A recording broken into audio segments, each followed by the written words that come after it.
ኣብ ኣስመራ ገንዘብ ዝተሐወለሎም ማይት ሰባት መዓልታዊ ኣብ ባሕቲ መስከረም ኣብ ዝርከብ ጨንፈር ሂምቦል ይከላበቱ።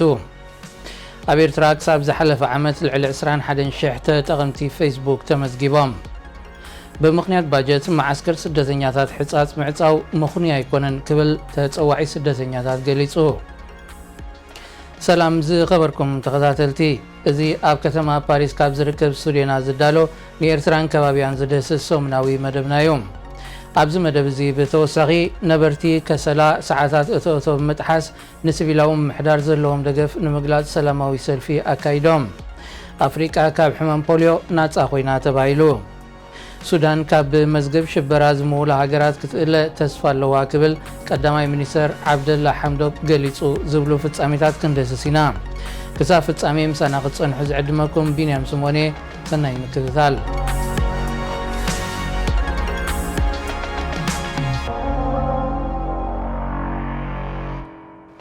ኣብ ኢትዮጵያ ማዓስከር ሕጻጽ ዝርከቡ ኤርትራውያን ስደተኛታት ናብተን ካልኦት ክልተ ማዓስከራት ንምግዓዞም ዝተወጠነ መደብ ምስ ለበዳ ኮቪድ-19 ኣዝዩ ሓደገኛ ምዃኑ ተገሊጹ። መንግስቲ ኢትዮጵያ ንማዓስከር ስደተኛታት ሕጻጽ ብምኽንያት ሕጽረት ባጀት ከም ዝዓጽዎ ኣብ ወርሒ ሚያዝያ ምግላጹ ዝፍለጥ እዩ። እንተኾነ ነቶም ልዕሊ 27,000 ስደተኛታት ናብተን ድሮ ብጻዕቂ ሰብ ተዋጢረን ዘለዋ ማዓስከራት ምግውዓዝ ከቢድ ጥዕናዊ ጸገም ከኸትል ምዃኑ እዩ ዝግለጽ ዘሎ። ማዓስከር ሕጻጽ ክዕጾ ምዃኑ ምስ ተነግረ ድሕሪ ዋርሕ እውን እንተኾነ ንትግባር እዩ ብዝምልከት ካብቲ መንግስቲ ዝወሃበ ዝኾነ መግለጺ ብዘይምህላው ንሰራሕተኛታት ረድኤትን ኣመሓደርቲ እቲ ማዓስከርን ኣብ ጸገም ኣውዲቕዎም ከም ዘሎ ካብ ተጸዋዒ ስደተኛታት ሌቲስያ ባድር ገሊጻ። ኣስታት 30,000 ግዳያት ኮቪድ-19 መዝጊባ ኣብ ዘላ ኢትዮጵያ ናይ መጀመርያ ዝተለኽፈት ኤርትራዊት ትሕቲ ዕድመ ጓል ኣንስተይቲ ኣብ ማዓስከር ዓዲ ሓሩሽ ኣብ ወርሒ ሰነያ ተረኺባ። ኣብዘን ከም ዓዲ ሓሩሽ ማይ ዓይንን ሕጻጽን ዝኣመሰላ ማዓስከራት ዝርከቡ ኤርትራውያን ኣስታት 100,000 ምዃኖም ጸብጻባት ተጸዋዒ ስደተኛታት የመልክቱ። እንተኾነ መንግስቲ ኢትዮጵያ ብምኽንያት ሕጽረት ባጀት ንማዓስከር ሕጻጽ ክዓጽዎ ምውሳኑ ምኹንይ ከም ዘይኮነ እቲ ኣህጉራዊ ትካል ይገልጽ። ኣብ ኢትዮጵያ ንዝርከቡ ማዓስከራት ስደተኛታት ዝሽፍን ዓመታዊ ባጀት ተጸዋዒ ስደተኛታት $385 ሚልዮን ክኸውን እንከሎ ኣብዚ ዓመት እዚ 14% ካብቲ ንበዓል መዚ ጉዳይ ስደተኛታት ኢትዮጵያ ዝህቦ ዝነበረ ደገፍ ከም ዘጉደለ እዩ ዝግለጽ። ምጉዳል እዚ ዓመታዊ ባጀት ክሳብ 27,000 ስደተኛታት ዝሕዝ ማዓስከር ዝዕጹ ኣይኮነን ይብል ተጸዋዒ ስደተኛታት። ምዕጻው እዚ ማዓስከር ስደተኛታት ድሕሪ ስምምዕ ሰላም ኢትዮጵያን ፕረዚደንት ኢሳያስን ዝተወሰነ ምስ ምዃኑ ፋይናንስያዊ ዘይኮነ ካልእ ፖለቲካዊ ድፊት ክህልዎ ይኽእል እዩ ዝብል ትንታነ ክወሃቦ ጸኒሑ እዩ። ኤርትራ ሓንቲ ካብተን ዝወሓደ ዋሕዚ ሓበሬታት ዘለዎን ሃገራት ዓለም ምዃና ብተደጋጋሚ ክግለጽ ጸኒሑ እዩ። ሓደ ካብ መንገድታት መዘርግሒ ሓበሬታ ዝኾነ ኣገልግሎት ኢንተርኔት ክኸውን እንከሎ እዚ ኣገልግሎት እዚ እውን ትሑት ዝርጋሐ ተጠቃምነት ዘለዎ ኮይኑ ተመዝጊቡሎ። ዝርዝር ትሕዝቶ ኣማኑኤል ግርማይ ከቕርበልናዮ። ክሳብ ታሕሳስ 2019 ኣብ ዝነበረ ግዜ ኣብ መላእ ኤርትራ 21,900 ተጠቀምቲ ፌስቡክ ከም ተመዝገቡ ኢንተርኔት ወርልድ ስታተስ ኣብ ጸብጻቡ ስፊሩ። ብመሰረት ትካል ዋሕዚ ኢንተርኔት ኣብ ኤርትራ ባዶ 6% ጥራይ ሸፊኑ። እቲ ንብዝሒ ተጠቀምቲ ኢንተርኔትን ማሕበራዊ ሚድያን ሃገራት ዓለምና መልኪቱ ዓመታዊ ጸብጻቡ ዝዝርግሕ ናይ መጽናዕቲ ትካል ኣብ ኤርትራ ኢንተርኔት ናይ ተጠቕሙ ጠቕላላ ብዝሒ ሰባት 293,343 ምንባሩ ጠቒሱ። እዚ ድማ ምስ ብዝሒ ህዝቢ ኤርትራ ክነጻጸር እንከሎ ክሳብ ታሕሳስ 2019 ኣብ ዝነበረ ግዜ ኣስታት 800 ካብ ህዝቢ ኤርትራ ጥራዩ ኢንተርኔት ናይ ምርካብ ዕድል ረኺቡ። ኤርትራ ኣብ ኣፍሪቃ እታ ዝወሓደ ተጠቀምቲ ኢንተርኔት ዘለዋ ናጻ ሃገር እያ። ካብተን ናብቲ ዝርዝር ቀሪበን ዘለዋ 55 ሃገራት ኣፍሪቃ ኣስታት 1 ሚልዮን ጥራይ ብዝሒ ህዝቢ ኣብ ዘለዋ ጎረቤት ሃገር ዝኾነት ጅቡቲ ከም መነጻጸር እንተወሲድና 211,700 ተጠቀምቲ ፌስቡክ ክህልዋ እንከለው ልዕሊ ፍርቂ ካብ ብዝሒ ህዝባ ወይ 55.5% ድማ ኢንተርኔት ክግልገል ክኢሉ። ኣብታ ዓመት እቲኣ ኣገልግሎት ኢንተርኔት ክረኽቡ ዝኽኣሉ ዜጋታት ኢትዮጵያ ልዕሊ 20 ሚልዮን ወይ ድማ 17% ካብ ጠቕላላ ብዝሒ ህዝቢ ኮይኑ ፌስቡክ ዝተመዝገቡ ድማ ልዕሊ 6 ሚልዮን እዮም። ምስ ብዝሒ ህዝባ ክነጻጸር እንከሎ ኣብታ ዓመት እቲኣ ኣብ ኢትዮጵያ እውን 5.2% ሰባት ጥራዮም ኣብ ፌስቡክ ተመዝጊቦም።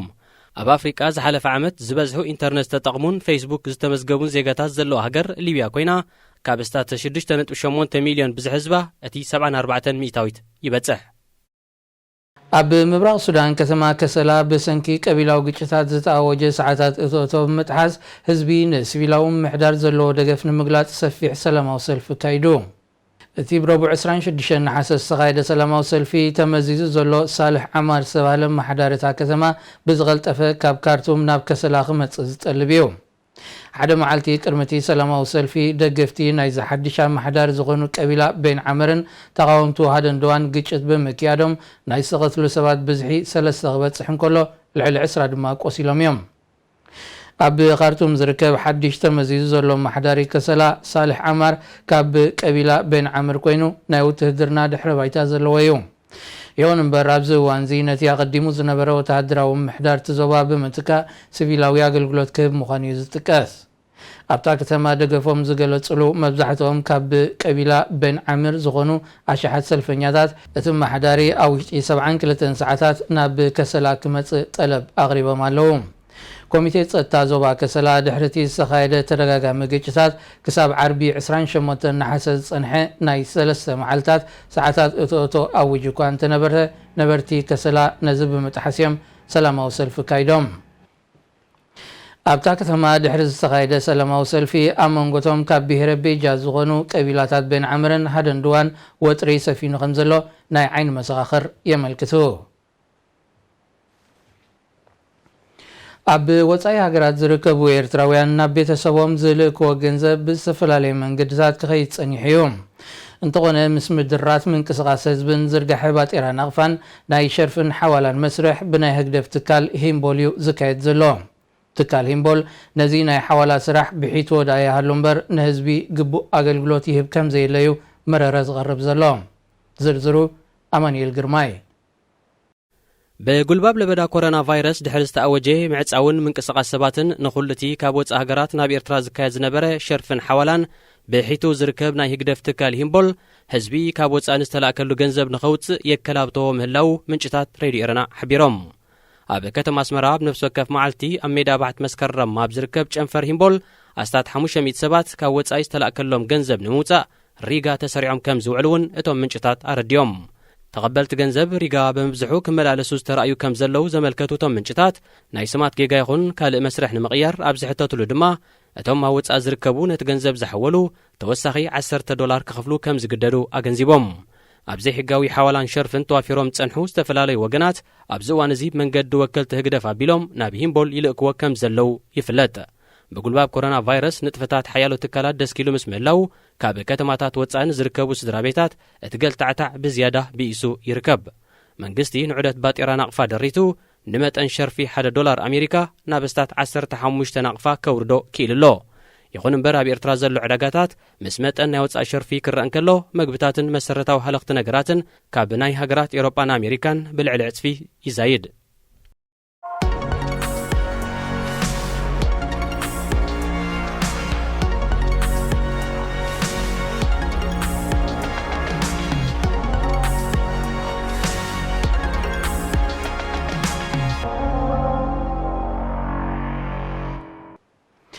ኣብ ኤርትራን ዞባናን ንዝተረኣዩ ፍጻሜታት ምስ ዝደስስ መደብ ኢኹም ዘለኹም ክቡራት ተኸታተልቲ ኣብ ደቡብ ሱዳን ጥረ ገንዘብ ጽዒና ትበርር ዝነበረት ነፋሪት ወዲቓ ብምሕምሻሻ 7 ሰባት ከም ዝሞቱ ካብቲ ሃገር ዝሰፈነዎ ዜና ኣመልኪቱ እታ ካብ ማዕርፎ ነፈርቲ ከተማ ጁባ ተበጊሳ ሒደት ደቓይቕ ድሕሪ ምብራራ ዝወደቐት ነፋሪት ኣብ ሰሜናዊ ክፋልቲ ሃገር ናብ እትርከብ ከተማ ካሜሮያ ተመርሕ ነይራ ካብቶም ዝሞቱ 4 ሰራሕተኛታት ነፋሪት ሩሳውያን ክኾኑ እንከለዉ እቶም 3 ደቡብ ሱዳናውያን እዮም ሓንቲ ደቡብ ሱዳናዊት ተጓዓዚትካ ብዘይ ዝኾነ ጉድኣት ብሂወት ምውፃእ ሚኒስተር መጓዓዝያት ሃገር ማዱድ ቢያርየል ንኣጃንስ ፍራንስ ፕረስ ገሊጹ እቲ ተጻዒኑ ዝነበረ ጥረ ገንዘብ ኣብ ዞባ ዋው ናብ እትርከብ ኦፖርቹኒቲ ባንክ ዝቐንዐ ነይሩ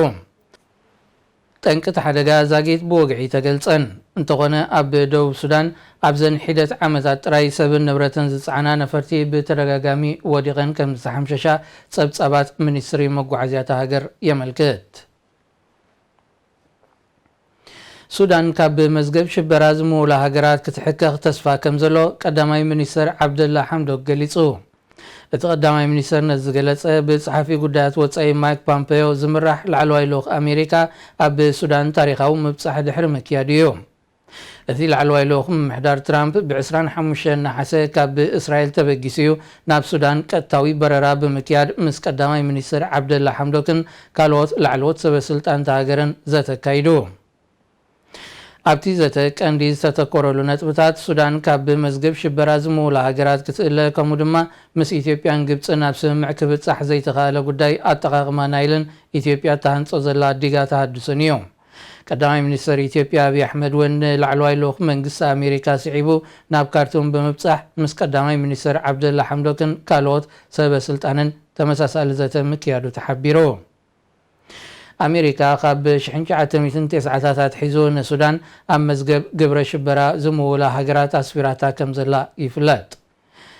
ካብቲ እዋን ኣትሒዙ ኣሜሪካ ኣብ ልዕሊ ሱዳን ብዘንበረቶ ዝተፈላለየ እገዳታት ወፍርን ንግድን ክተባባዕ ስለ ዘይከኣለ ኣብ ቁጠባት ሃገር ከቢድ ስንብራት ፈጢሩ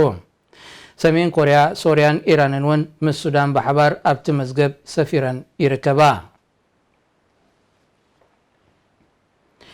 ኣፍሪቃ ካብ ፖልዮ ናፃ ምዃና ተገሊጹ እዛ ኣህጉር ንዓሰርታት ዓመታት ንህፃናት ስጋት ስንክልና ኮይኑ ዝፀንሐ ፖልዮ እናተባህለ ዝግለጽ ዋይልድ ፖልዮ ቫይረስ ናፃ ምዃና ናይ ኣፍሪቃ ዞባዊ ኮሚሽን ዝተባህለ ናፃ ኣካል እዩ ኣረጋጊፅዎ እቲ ዜና ብ25 ናሓሰ ብወግዒ ድሕሪ ምቅልዑ ውድብ ጥዕና ዓለም ኣዝያ ተሕጉስ መዓልቲ ክብል ገሊፅዋ ፖልዮ ኣብ ዝበዝሓ ክፋል ዓለምና ጠቕሊሉ ካብ ዝፀፍእ ዓመታት ኣቁፂር እኳ እንተሎ ኣብ ሃገራት ኣፍሪካን ኤስያን ግና ትሕቲ 5 ዓመት ዝዕድሚዮም ህፃናት ከጥቅዕ ፀኒሑ እዩ كتابة بوليو أب 1952 كركب كوان تغالى ناب كله كفال عالمنا كبات صاحب زي مغالو عمتاوي عسرتات أشحات بسنكزي أكالات زلمس هواس كتقعد صني حميم أب 1962 دما بابز وست أبتا تصير بوليو تأتاتيو نابز وزح كفال عالمنا كزرقاح جميرو انتقونا كاب هاجرات أفريقيا أكساب زوانزي وحسنة عنا زيغاتات مولو بمولو كترقاقز زغالة هاجر بزي مهلوا كلهم هتسانات قبو مكتالن سرع كتابة كرغوي تصنحون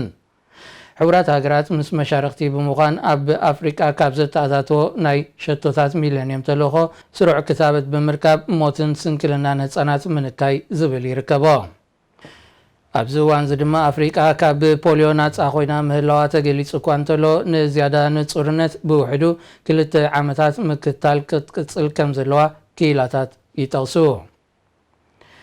بمرجع ناب سلطان نزمت بريزيدنت بعلوا زالي وتهدراو جوجل مالي كم مسغاغري نسلس عامتات زتصنح وتهدراو منغسي كمسرت كم زدلي تجلسو إذا وتهدراو جوجل نزغلت مس وكيل هاجرات معراب أفريقيا إيكواس أبس زرارو الأوانيو